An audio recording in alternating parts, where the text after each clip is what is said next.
This is Coffee with God, and I am Father Jose. Let us begin this day with the Word of God and a short reflection. A reading from the Holy Gospel according to Mark, chapter 8, verses 1 to 10. The passage is taken from the Message version of the Bible.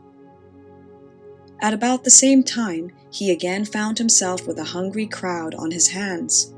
He called his disciples together and said, "This crowd is breaking my heart. They have stuck with me for 3 days, and now they have nothing to eat. If I send them home hungry, they'll faint along the way. Some of them have come a long distance." His disciples responded, "What do you expect us to do about it?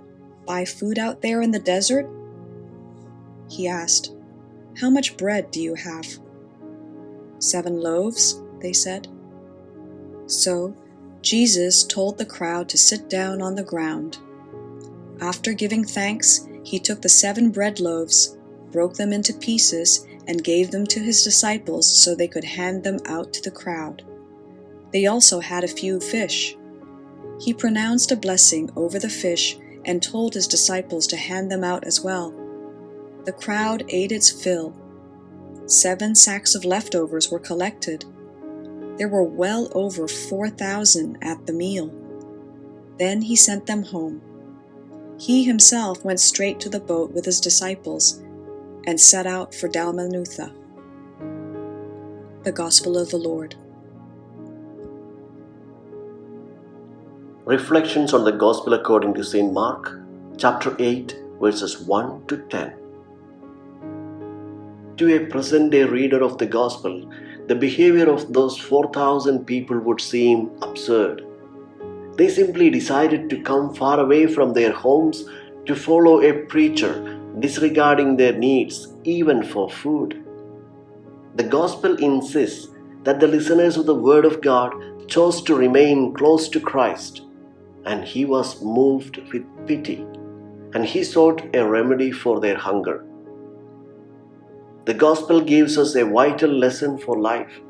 When we persevere to remain in Him, Christ Himself provides for our needs. He knows our exact circumstances, how far we have come and how hungry we are. He provides for our every need. As the Son of God, Jesus had the power to fix the problems of hunger. But He didn't fix it Himself. He chose to invite people to be missionaries to feed the hungry. How many loaves do you have? Is the question. Today, Jesus asks us as well. We answer by dedicating our time, talents, and treasures to Christ.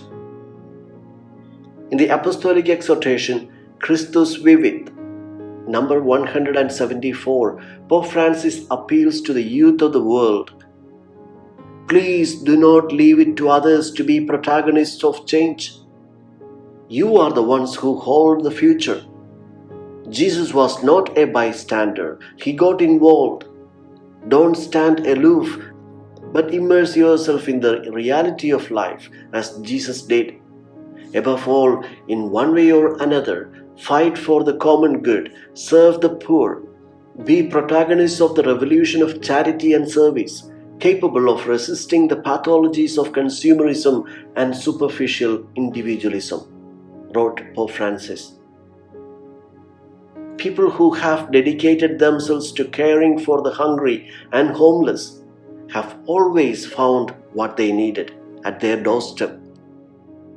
There is a crucial element in today's Gospel we cannot overlook. It was not Jesus but His disciples who distributed the food. Our world has enough resources to satisfy the hunger of all its peoples, but not enough to feed the greed of even one person. If there is hunger, malnutrition, and other unmet needs in the world today, it is because we are failing in our task of distribution. Hunger and sufferings are not the work of God. Instead, it is our failure to do any work. Our every day should be a time of giving. We could ask ourselves, to whom are we giving?